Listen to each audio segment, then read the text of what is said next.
नमस्कार, आप देख रहे हैं न्यूज़ वन इंडिया। आपके साथ मैं हूं सुरभि तिवारी। देवभूमि की शुरुआत कर रहे हैं और सबसे पहले खबर से जो शुरू करेंगे हम वो नैनीताल की खबर है। नैनीताल से बड़ी खबर इस वक्त की सामने आ रही है।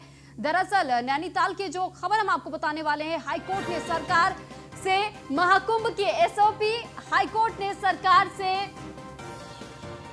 11 जनवरी तक एसओपी पेश करने को कहा है। हाईकोर्ट ने सरकार से 11 जनवरी तक एसओपी सौंपने को कहा है। सरकार को 6 जनवरी को हाईकोर्ट में करना था एसओपी दाखिल। जस्टिस सुधांशु धुलिया और आलोक वर्मा की खंडपीठ में सुनवाई की गई। कुंभ की तैयारियों में कोरोना से बचाव की एसओपी तैयार करना प्रमुख माना गया है और एचसी ने क्वारंटीन सेंटर और एसओपी को लेकर के अलग अलग याचिकाओं पर सुनवाई की गई थी एचसी में, जिसके बाद से क्वारंटीन सेंटरों की बहाली को लेकर के हाईकोर्ट में एक याचिका भी दाखिल की गई थी। नैनीताल से इस वक्त की बड़ी खबर आपको बता रहे हैं। हाईकोर्ट ने सरकार से मांगी है एसओपी। हाईकोर्ट ने सरकार से 11 जनवरी तक एसओपी पेश करने को कहा था। सरकार को 6 जनवरी को हाईकोर्ट में करना था एसओपी दाखिल।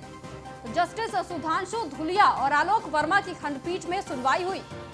कुंभ की तैयारियों में कोरोना से बचाव की एसओपी तैयार करना प्रमुख माना गया।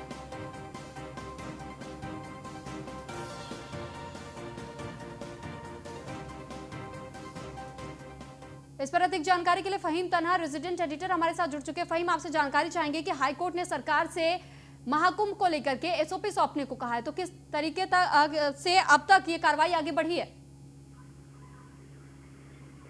देखिए, क्योंकि महाकुंभ की तैयारी अंतिम चरण में है और अगर इस पर्व स्नान की बात करें तो वो 14 जनवरी से पर्व स्नान शुरू हो जाएगा मकर संक्रांति का, और उसके बाद में से महाकुंभ भी होना है। तो लिहाजा ऐसे में एसओपी को लेकर के एक निगाह लगी हुई है और हाईकोर्ट में याचिका दायर की गई थी एक अधिवक्ता द्वारा। उसकी सुनवाई में हाईकोर्ट ने राज्य सरकार से एसओपी दाखिल करने की बात कही थी और ये दाखिल नहीं कर पाई है सरकार। अभी फिर इसको 11 जनवरी तक एसओपी दाखिल करने को कहा है सरकार ने। इसका मतलब ये हुआ कि महाकुंभ की एसओपी, कोरोना से बचाव के जो सावधानियां बरतनी है, जो एसओपी का पालन होना है, उसकी तैयारी अगले 4 दिन में सरकार को करनी होगी ताकि 11 जनवरी तक हाई कोर्ट में पेश की जा सके। और इसके साथ साथ सारा जो डिटेल है वो भी जमा करनी होगी। तो जाहिर सी बात है, क्योंकि कुंभ का आयोजन कोरोना काल में हो रहा है और इसको लेकर तमाम तरह की आशंकाएं, तमाम तरह के सवाल भी लगातार उठते रहे हैं कि आखिरकार किस तरीके से आयोजन होगा, क्या स्वरूप होगा महाकुंभ का।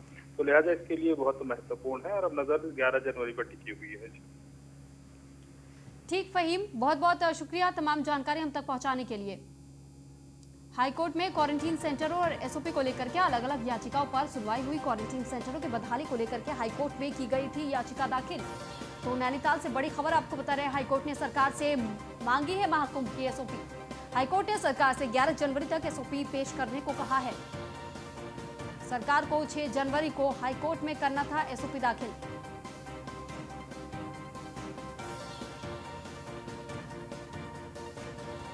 कुंभ की तैयारियों में कोरोना से बचाव की एसओपी तैयार करना प्रमुख कहा गया।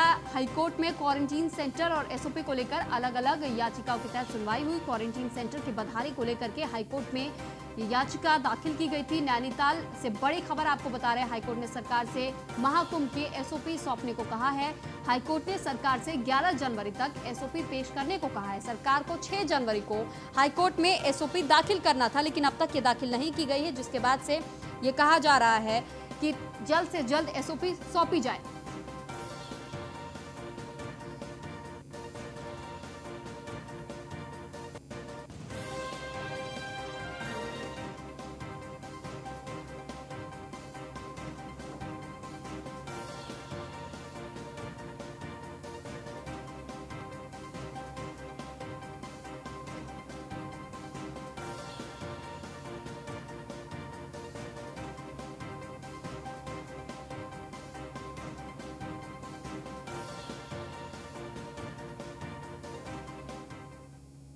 खबर रुद्रप्रयाग से है, जहां पर सीजन की दूसरी बर्फबारी देखने को मिली है। कई फीट तक बर्फ जमा हो चुकी है चोपता में। चोपता दुगलबिट्टा में सीजन की दूसरी बर्फबारी देखी जा रही है।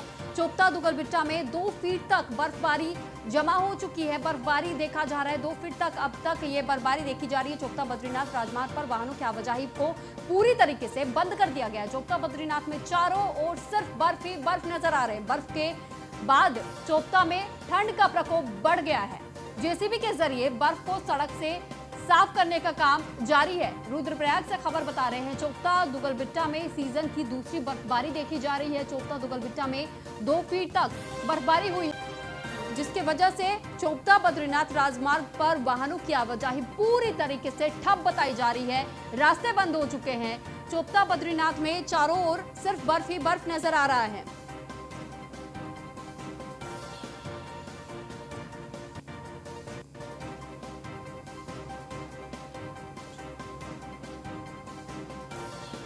तो रुद्रप्रयाग की खबर बता रहे हैं जहां पर चोपता में 2 फीट तक बर्फबारी हुई है। सीजन की दूसरी बर्फबारी बताई जा रही है। चोपता बद्रीनाथ राजमार्ग पर वाहनों की आवाजाही पूरी तरीके से ठप हो चुकी है क्योंकि रास्ता बर्फबारी की वजह से बंद हो गया है। चोपता बद्रीनाथ में चारों ओर सिर्फ और सिर्फ बर्फबारी का ही मंजर देखने को मिल रहा है। बर्फबारी के बाद से चोपता में ठंड का प्रकोप बढ़ चुका है। जेसीबी के जरिए बर्फ को सड़क से हटाने का काम किया जा रहा है। सड़क को साफ करने का काम किया जा रहा है क्योंकि आवाजाही जो है वाहनों की वो ठप हो चुकी है पूरी तरीके से। दुगलबिट्टा में 2 फीट तक बर्फबारी हुई है। तो चोपता बद्रीनाथ मार्ग जो बताया जा रहा है वहां पर वाहनों की आवाजाही बंद हो गई है। मोटी बर्फबारी की वजह से सड़क पूरी तरीके से बंद हो चुके हैं। वाहनों की आवाजाही में दिक्कतों का सामना करना पड़ रहा है।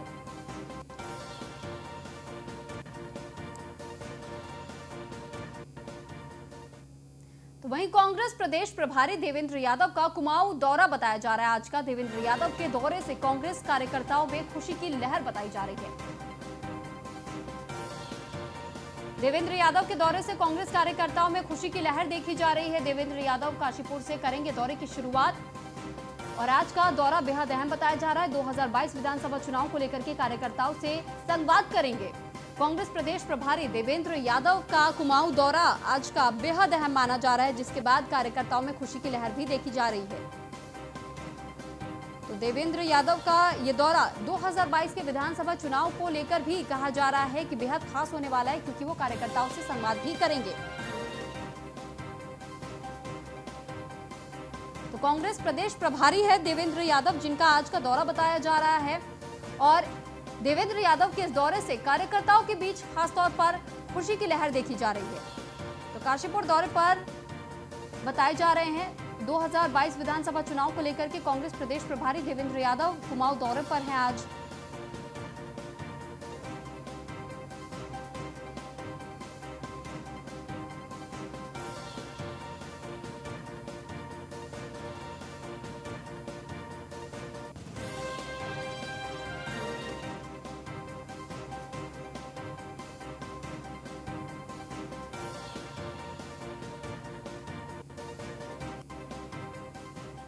काशीपुर दौरे पर आम आदमी पार्टी के प्रदेश उपाध्यक्ष दीपक बाली का कार्यकर्ताओं ने जोरदार स्वागत किया। दीपक बाली ने बीजेपी और कांग्रेस पर तंज भी कसा है। बीजेपी सत्ता के नशे में मदहोश हो गई है। दीपक बाली का ऐसा कहना बीजेपी देवभूमि को कलंकित करने में लगी है।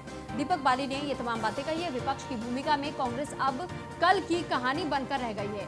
पूरे प्रदेश में बीजेपी के खिलाफ प्रदर्शन हो रहा है। दीपक बाली ने तमाम बातें रखी है और उनका ये भी कहना है कि कांग्रेस अब पूरे देश में दम तोड़ने वाली पार्टी बन गई है। दीपक बाली का साफ तौर पर कहना है कि कांग्रेस का कहीं ना कहीं सुपड़ा साफ होता हुआ नजर आ रहा है। अब वो पुरानी कहानी बन चुकी है कांग्रेस। तो वहीं बीजेपी पर भी तंज कसते हुए उन्होंने कहा है, दीपक बाली का ये कहना है कि अपनी मदहोशी में जो सत्ता की कमान बीजेपी को मिली है उसके मदहोशी में वो काम करते हुए नहीं नजर आ रही है बीजेपी। तो दीपक बाली का कार्यकर्ताओं ने भव्य स्वागत किया। दीपक बाली ने बीजेपी और कांग्रेस पर जमकर तंज भी कसा है।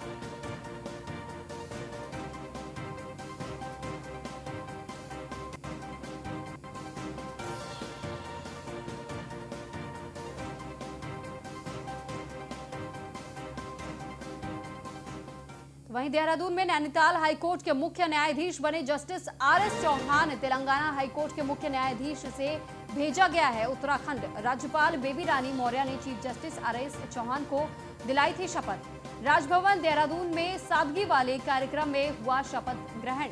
स्पीकर प्रेमचंद अग्रवाल, सीएम त्रिवेंद्र समेत कई मंत्री और विधायक मौजूद रहे। कोरोना एसओपी के कारण बहुत कम मेहमान ही शामिल बताए जा रहे हैं। कोरोना एसओपी के कारण बहुत कम मेहमान ही शपथ समारोह के इस कार्यक्रम में शामिल हो पाए। देहरादून में नैनीताल हाईकोर्ट के मुख्य न्यायाधीश बने हैं justice R S Chauhan. Telangana high court के मुख्य न्यायाधीश से भेजा गया है उत्तराखंड। राज्यपाल बेबी रानी मौर्य ने चीफ जस्टिस आरएस चौहान को शपथ दिलाई थी। राजभवन देहरादून में सादगी वाले कार्यक्रम में शपथ ग्रहण करवाया गया। स्पीकर प्रेमचंद अग्रवाल, सीएम त्रिवेंद्र समेत कई मंत्री और विधायक भी मौजूद रहे शपथ समारोह के दौरान।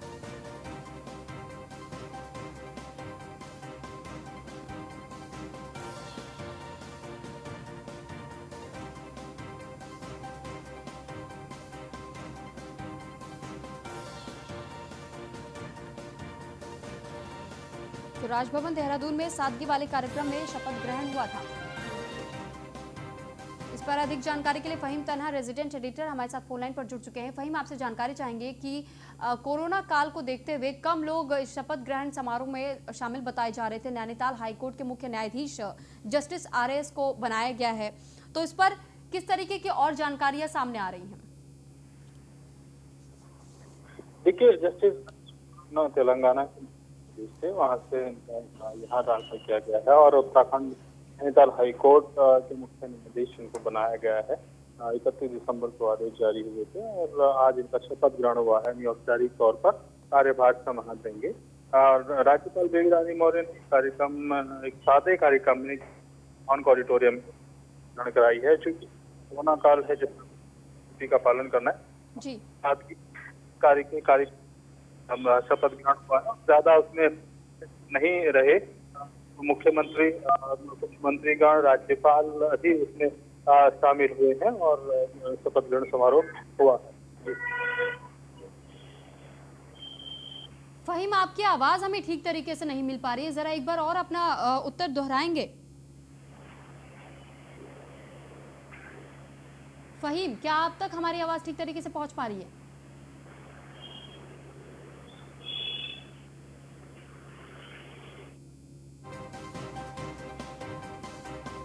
हमारा संपर्क फहीम से फिलहाल टूट गया है, उनसे एक बार फिर प्रयास किया जाएगा संपर्क साधने का।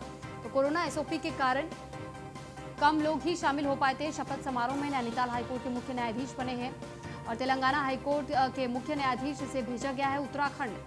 आरएस चौहान को नई जिम्मेदारी सौंपी गई है। राज्यपाल बेबी रानी मौर्य ने चीफ जस्टिस आरएस को शपथ दिलाने का काम किया था। राजभवन देहरादून में सादगी वाले कार्यक्रम में शपथ ग्रहण समारोह का आयोजन किया गया। स्पीकर प्रेमचंद अग्रवाल, सीएम त्रिवेंद्र समेत कई मंत्री और विधायक भी मौजूद थे।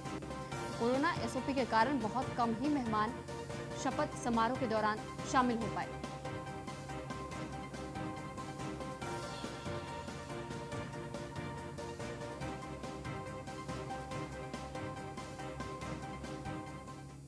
लालकुआ में कोरोना को लेकर के चलाया गया जागरूकता अभियान। सीओ लालकुआ बलजीत सिंह भाकुनी ने लोगों से अपील की, कोरोना काल खत्म नहीं हुआ है, आप सभी लोग उचित दूरी बनाएं, 2 गज की दूरी, मास्क है जरूरी।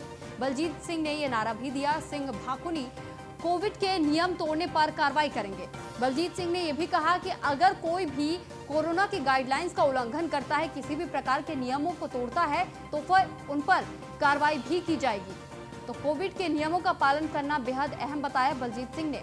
तो लालकुआ से ये खबर बता रहे हैं आपको, कोरोना की गाइडलाइंस का पालन करने को कहा है सीओ लालकुआ के बलजीत सिंह भाकुनी ने।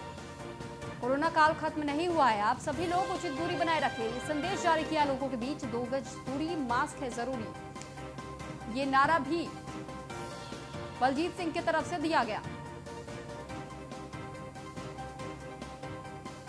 लालकुआ में कोरोना को लेकर के जागरूकता अभियान चलाया गया। सीओ लालकुआ बलजीत सिंह भाकुनी ने लोगों से अपील की है। लोगों से अपील करते हुए उन्होंने कहा, कोरोना काल खत्म नहीं हुआ है, आप सभी लोग उचित दूरी बनाए रखें, 2 गज की दूरी, मास्क है जरूरी। बलजीत सिंह भाकुनी ने ये नारा भी दोहराया पीएम मोदी का।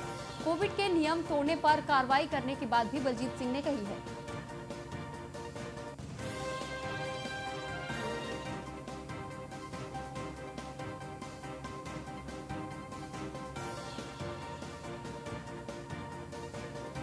तो लाल कुआं के सीईओ बलजीत सिंह के तरफ से लोगों से पहले अपील की गई, उसके बाद से ये भी कहा गया कि अगर कोई भी कोरोना के गाइडलाइंस का उल्लंघन करता है तो फिर उसके खिलाफ कार्रवाई भी की जाएगी। इस पर अधिक जानकारी के लिए उमेश पंत संवाददाता हमारे साथ जुड़ चुके हैं। उमेश, आपसे जानकारी चाहेंगे। बलजीत सिंह सीईओ है लाल कुआं के, उन्होंने लोगों से पहले बातचीत की, उसके बाद से सख्त हिदायत भी दे दी कि अगर किसी ने भी गाइडलाइंस का पालन नहीं किया तो उनके खिलाफ कार्रवाई भी की जाएगी। तो क्या इसके बाद से लोगों के बीच जरा सा भी इस संदेश के बाद कुछ ऐसा देखा जा रहा है कि लोग गाइडलाइंस का पालन कर रहे हैं?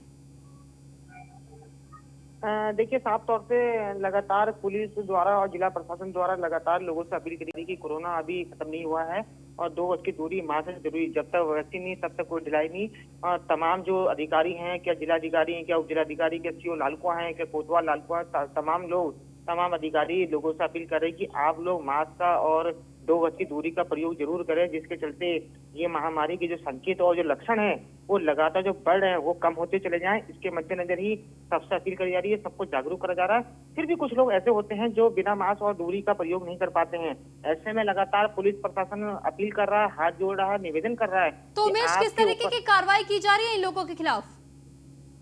देखिए, बिल्कुल साफ तौर से पुलिस द्वारा लगातार अभियान चलाया जा रहा है कि जिनके पास मास्क नहीं है उनकी मास्क के ऊपर चालान करा जाता है और जो लोग क्या नाम है मास्क का प्रयोग नहीं कर रहे हैं उनका भी चालान करा जाता है। ऐसे में जो पुलिस का ये कहना है कि चालान की प्रक्रिया जो होती है वो अलग तरीके की होती है, पर हम अपील करके लोगों से ये कह रहे हैं कि आखिरकार आप पुलिस के इस रडार में ना आके अपनी सुरक्षा का दायरा बिल्कुल बढ़ाए हैं, जिसके चलते ये कोरोना का जो महामारी का संकट है वो लोगों में और आप लोगों में ना फैल पाए। ठीक है उमेश, बहुत बहुत शुक्रिया आपका तमाम जानकारी हम तक पहुंचाने के लिए।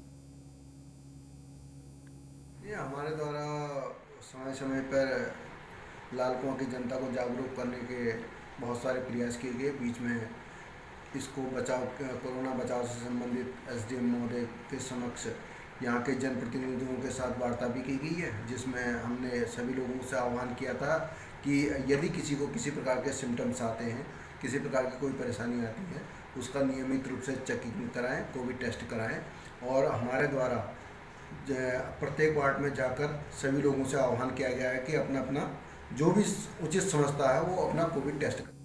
खबर रुड़की से, जहां दबंग ठेकेदार का वीडियो सोशल मीडिया पर वायरल हो रहा है। ठेकेदार संजय गुप्ता उर्फ नीलू का पिस्टल दिखाते वीडियो वायरल हो रहा है। पार्षद हेमा बिष्ट ने ठेकेदार के खिलाफ मुकदमा दर्ज कराया था। गुस्साए ठेकेदार ने भी कोतवाली में तहरीर दी है।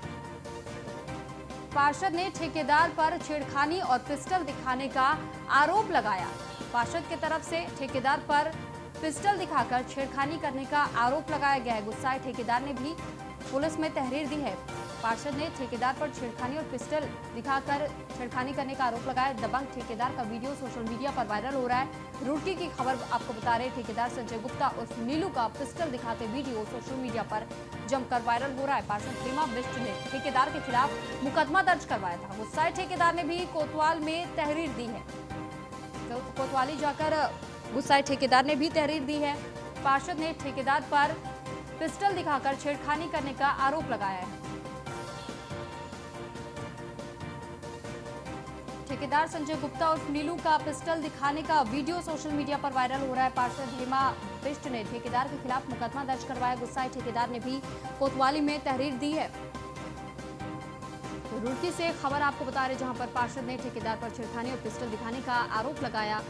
दबंग ठेकेदार का वीडियो भी सोशल मीडिया पर वायरल हो रहा है। जो वीडियो सोशल मीडिया पर वायरल हो रहा है उसमें संजय गुप्ता जो ठेकेदार बताए जा रहे हैं नीलू का पिस्टल दिखाते हुए वीडियो ये वायरल हो रहा है। वीडियो में साफ तौर पर देखा जा सकता है कि किस तरीके से ठेकेदार की तरफ से पिस्टल दिखाया जा रहा है।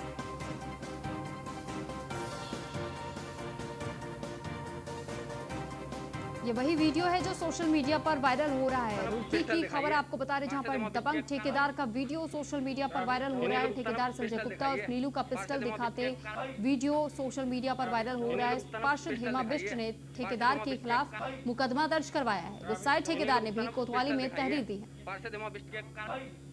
इस पर अधिक जानकारी के लिए सुनील पटेल संवाददाता हमारे साथ फोन लाइन पर जुड़ चुके हैं। सुनील, आपसे जानकारी चाहेंगे कि वीडियो जब सोशल मीडिया पर वायरल हुआ तो पुलिस की तरफ से क्या कार्रवाई की गई?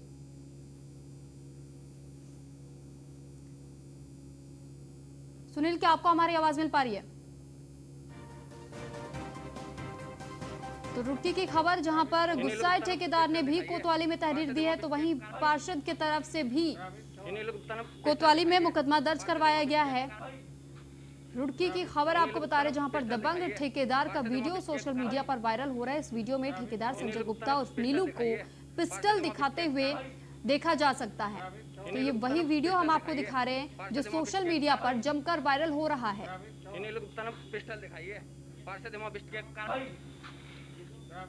तो पार्षद ने ठेकेदार पर छेड़खानी और पिस्टल दिखाने का आरोप लगाया था। रुड़की की खबर, जहां दबंग ठेकेदार का ये वीडियो सोशल मीडिया पर वायरल हो रहा है। ठेकेदार संजय गुप्ता और नीलू का पिस्टल दिखाते वीडियो सोशल मीडिया पर वायरल हो रहा है। ऐसे में सवाल ये उठता है कि इस तरीके से कोई किसी को भी पिस्टल दिखाकर डरा धमका देता है, लेकिन खाकी का खौफ लोगों के बीच में जरा भी नजर नहीं आ रहा है। तो सवाल कहीं ना कहीं कानून व्यवस्था पर भी खड़े होते हैं। किस तरीके से खुले तौर पर कोई ऐसे पिस्टल लेकर कैसे घूम सकता है? इतनी आसानी से इजाजत लोगों को कैसे मिल जाती है कि कोई कहीं भी किसी के भी सामने पिस्टल लेकर के खड़ा हो जाता है, उसे डराने धमकाने लगता है, डरा धमका कर किसी के साथ छेड़खानी जैसी घटना को अंजाम दिया जाता है, तो किसी के साथ लूट जैसी घटना को अंजाम दिया जाता है। लेकिन बड़े दबंगई के साथ ये लोग लोगों के सामने पेश आते हैं। पर यहाँ पर कानून व्यवस्था पर सवाल खड़े होते हैं कि क्या कानून व्यवस्था इतनी चरमराई हुई स्थिति में है कि लोग इस तरीके से पिस्टल लेकर के किसी के भी सामने तान कर खड़े हो जाते हैं पिस्टल को।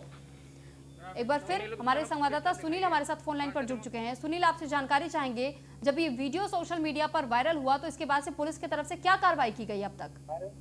जी बिल्कुल बताना चाहूंगा। जिस तरह से बीती 5 तारीख का ये पूरा मामला है, जहां नगर निगम के अंदर जो है सड़क बनाने का टेंडर पास हुआ था, जो कि वार्ड नंबर 14 में हेमा बेस जो पार्षद है उनके पार्षद के वार्ड में सड़क बननी थी। इसको लेकर के जो पार्षद द्वारा इनको कहा जा रहा था कि हमारी सड़क बना दी जाए, लेकिन उसको लेकर के इन्होंने इनको कुछ गलत शब्द बोला। गलत शब्द का यूज करते हुए उन्होंने इनको धमकाया भी था, जिसके बाद इन नगर निगम से इनकी मुलाकात हुई और उस मुलाकात में जो है इनके जो हेमा बेस्ट है पार्षद, उनके सामने ठेकेदार द्वारा छेड़खानी का मामला सामने आया था, जिसके अवध में जो है पार्षद ने तहरीर दी थी कोतवाली सिविल में, इसके खिलाफ मुकदमा दर्ज कराया था, जिसमें उन्होंने बताया था कि उन्हें मेरे बेटे पर पिस्टल भी तानी है और मुझे मेरे साथ छेड़खानी भी की है, जिसके अवध में उन्होंने इन धाराओं में करते हुए पुलिस ने मुकदमा दर्ज कर लिया था। अगले ही दिन फिर ठेकेदार ने भी वहाँ पर जो है तहरीर दी थी, तहरीर देकर के पार्षद के खिलाफ मुकदमा दर्ज कराया था। लेकिन जिस तरह से जो अब सोशल मीडिया पर इनकी जो पिस्टल वाली वीडियो जमकर वायरल हुई, जिसके खिलाफ मुकदमा दर्ज हुआ था पिस्टल दिखाने का, तो वो वीडियो भी सामने आया, जो कि हम अपनी स्क्रीन पर अपने दर्शकों को दिखा पा रहे हैं। जी ठीक है सुनील, बहुत बहुत शुक्रिया आपका तमाम जानकारी हम तक पहुंचाने के लिए। खबर हरिद्वार से, जहां पुलिस ने मॉक ड्रिल का अभ्यास किया। तो रेलवे स्टेशन पर पुलिस ने मॉक ड्रिल का अभ्यास किया है। किसी भी हमले से निपटने के लिए पुलिस पूरी तरीके से तैयार है। तो हरिद्वार की खबर आपको बता रही, जहां पर पुलिस का मॉक ड्रिल देखने को मिला। मॉक ड्रिल का अभ्यास कर रही है पुलिस हरिद्वार की, और पुलिस ने चेकिंग अभियान भी चलाया। महाकुंभ को लेकर के पुलिस ने मॉक ड्रिल का अभ्यास किया है। तो महाकुंभ की तैयारियां अभी से शुरू हो चुकी है। पुलिस प्रशासन की तरफ से भी तमाम तरीके की तैयारियां की जा रही है, और इस बीच रेलवे स्टेशन पर पुलिस प्रशासन की तरफ से मॉक ड्रिल का अभ्यास किया गया। महाकुंभ को लेकर के पुलिस ने मॉक ड्रिल का अभ्यास किया है। तो हरिद्वार की खबर आपको बता रहे, जहां पर पुलिस ने मॉक ड्रिल का अभ्यास किया है, और पुलिस का ये कहना है कि पूरी तरीके से कानून व्यवस्था को लेकर के चाक चौबंद इंतजाम किए जा रहे हैं। किसी भी हमले से निपटने के लिए हरिद्वार की पुलिस तैनात है, और साथ ही तैयारी हरिद्वार पुलिस की तरफ से पूरी कर ली गई है। तो हरिद्वार की पुलिस ने मॉक ड्रिल का अभ्यास किया है। रेलवे स्टेशन पर मॉक ड्रिल का अभ्यास पुलिस की तरफ से किया गया। पुलिस का यही कहना कि किसी भी समस्या से निपटने के लिए पूरी तरीके से हरिद्वार पुलिस तैयार है। मॉक ड्रिल के चलते पुलिस ने चेकिंग अभियान भी चलाया। महाकुंभ को लेकर के पुलिस ने मॉक ड्रिल का अभ्यास किया। इस पर अधिक जानकारी के लिए हमारे संवाददाता सुमित सैनी हमारे साथ जुड़े हुए। सुमित, आपसे जानकारी चाहेंगे, मॉक ड्रिल अभ्यास हरिद्वार पुलिस की तरफ से किया गया, महाकुंभ को लेकर के तैयारियां की जा रही है। बिल्कुल, जो महाकुंभ को लेकर यहाँ पर एक मॉक ड्रिल किया गया, जिसमें टेररिस्ट के द्वारा रेलवे स्टेशन पर हॉस्टेज बनाए गए थे। तो उसी चीज को चलते हुए यहाँ पे एक मॉक ड्रिल किया गया। रात के 10 बजे के आसपास ये मॉक ड्रिल किया गया। इसमें किस तरह से जो अगर कोई टेररिस्ट टाइप का कोई लोग यहाँ पे आ जाते हैं, तो उनको उसी तरह से ट्रेनिंग की, एक मॉक ड्रिल करके उसको हॉस्टेज को बचाने का काम किया और उनको चिन्हित करने का काम किया। जी ठीक है सुमित, बहुत बहुत शुक्रिया आपका तमाम जानकारी हम तक पहुंचाने के लिए।